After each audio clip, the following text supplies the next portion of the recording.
ورحمۃ اللہ وبرکاتہ۔ الحمدللہ والصلاۃ والسلام علی رسول اللہ بعد۔ یہ کسی بھائی نے پوچھا کہ ہمارے ہاں بعض ائمہ ہیں مساجد میں، ان کے پیچھے نماز پڑھنے کا کیا حکم ہے؟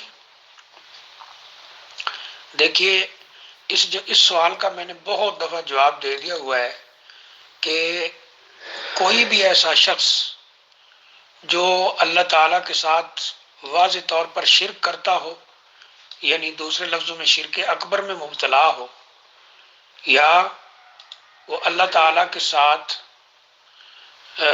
یعنی یا نبی صلی اللہ علیہ وسلم کی حدیث کے مقابلے میں بدعات اور خرافات کا اہتمام کرتا ہو، ایسے شخص کے پیچھے نماز جائز نہیں ہے۔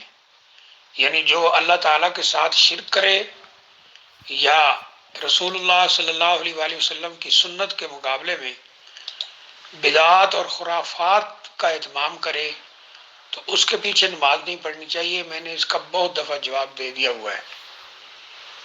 اور اگر کوئی شخص اللہ تعالیٰ کے ساتھ شرک نہیں کرتا ہے اور وہ اللہ تعالیٰ کے ساتھ شرک سے ہر حال میں بچتا ہے اور نبی اکرم صلی اللہ علیہ وآلہ وسلم کی سنت کے مقابلے میں بدعات خرافات کا اہتمام نہیں کرتا ہے، تو پھر اس کے پیچھے انشاءاللہ نماز جائز ہے، وہ کوئی بھی ہو۔